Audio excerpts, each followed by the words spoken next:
May BioStar B450 ako and hanggang 2933 mHz lang daw to. And sayang ba yung binili ko na 3200 mHz na RAM? So tara tignan natin. So mga bossing, common na tanong to, no? Kung hanggang 2933 mHz lang ba ang nakalagay sa motherboard mo, useless na ba yung 3200 mHz na RAM na binili ko? So hindi ibig sabihin na bottleneck na agad siya, no? So yung 2933 mHz na nasa motherboard, yan lang yung official rating. So hindi yan yung totoong limit.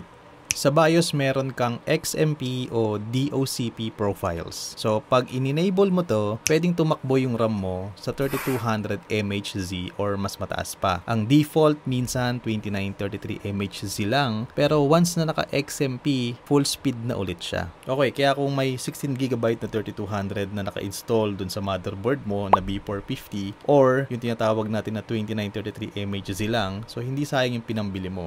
So, kailangan lang nakasetup siya ng tama. Follow mo lang ang PC mo para lagi kang updated sa tamang tips.